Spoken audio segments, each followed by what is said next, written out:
So friends, आप सब लोगों ने सुना ही होगा कि भगवान शंकर की तीसरी आँख खुल चुकी थी। So it doesn't mean not in the literal sense कि उनको वहाँ पे तीसरी आँख थी एंड वो ओपन हो गई, खुल गई, not in that, not like that. Actually they were talking about this third eye जो आपके ब्रेन के इस पार्ट में है। सबके पास होता है ब्रेन एंड सबके ब्रेन में यहाँ पे ये थर्ड आई होता है, जो अगर आप दोनों आँखों के बीच में और उससे थोड़ा ऊपर से वहाँ से अगर आप एक ऐसी हॉरिजॉन्टल लाइन बनाते हो एंड ईयर्स के लाइन में ऊपर से नीचे तक ऐसे एक वर्टिकल लाइन बनाते हो, तो उसके सेंटर में जो पार्ट आता है दैट इज़ योर थर्ड आई।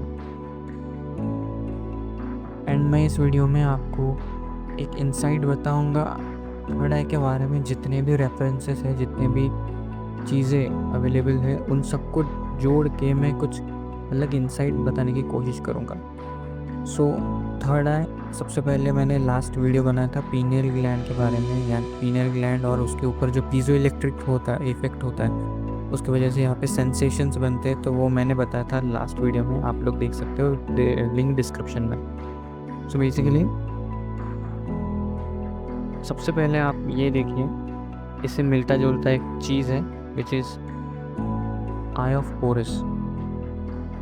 अब ये जो आई ऑफ होरस है, ये एंशियंट इजिप्ट के टाइम्स में बहुत लोगों ने अपने आर्ट फॉर्म्स में दिखाया है।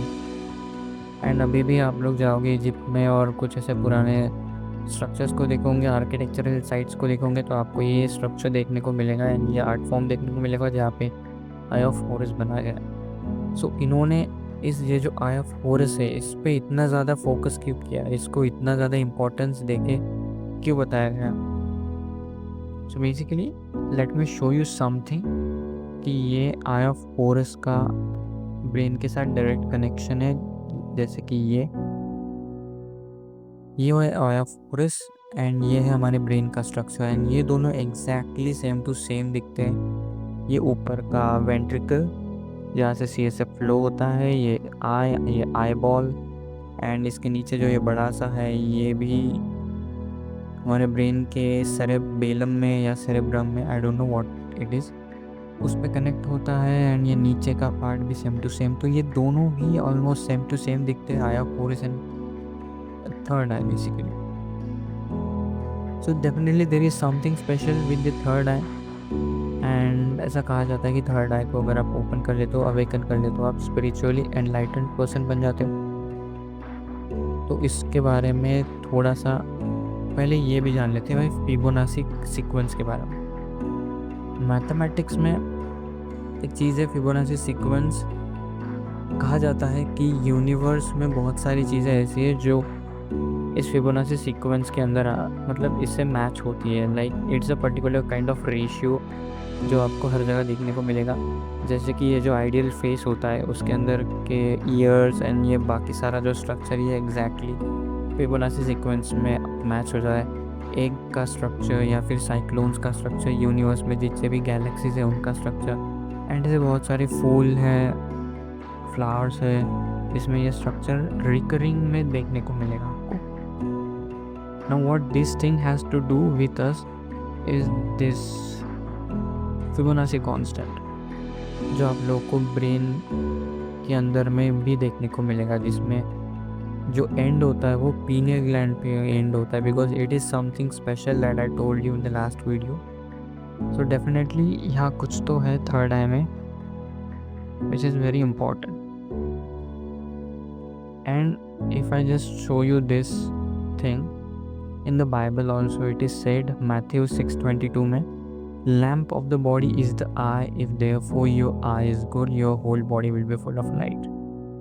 सो यहाँ जो लैम्प है, लैम्प बेसिकली वो होता है जो हमें रास्ता दिखाए अंधेरे में। तो बॉडी का लैम्प है आई, यहाँ पे सिर्फ आई बोला है, आईज नहीं। तो डेफिनेटली बाइबल में मतलब ऐसी बहुत सी चीज़ें हैं जो कि एक तरीके से कोडेड फॉर्म में बताई जाती है, तो यहाँ पे उन्होंने सिर्फ आई बोला है। तो इनका रेफरेंस बहुत लोग ऐसे मानते हैं कि ये आई यानी थर्ड आई ही है जो भी हम डिस्कस कर रहे हैं, and it is real as a symbol of spiritual perception and understanding.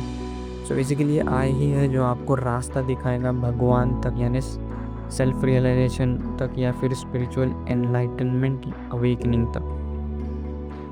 Not only this, अब मैं आपको थोड़ा सा एक अलग रेफरेंस दिखाऊंगा।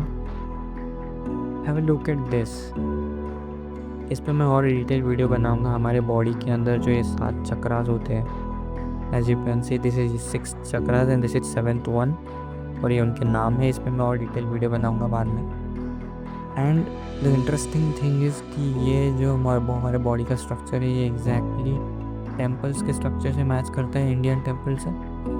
एंशियंट टाइम्स में ऐसे टेम्पल्स बनाए जाते थे, and this is the ideal and actual structure architecture of the temple.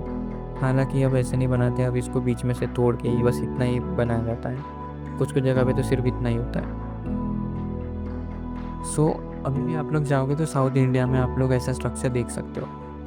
तो इसमें है क्या, द पॉइंट इज़ कि जो भगवान का एक्चुअल निवास होता है वो इस गर्भगृह में होता है।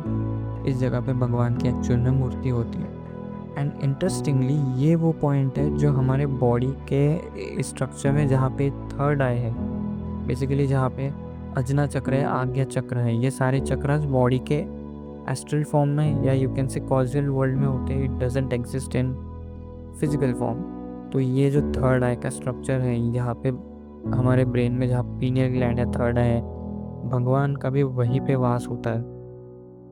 So it's just one and the same thing, एक ही टाइप का रिप्रेजेंटेशन है ये, एंड दोनों चीज़ें एक ही चीज़ की तरफ पॉइंट करती है, and that is self knowledge, self awakening and the God himself. तो गॉड का जो एग्जिस्टेंस है वो हमारे अंदर ही है, it's not somewhere outside, and this can also be seen in the Bible as well.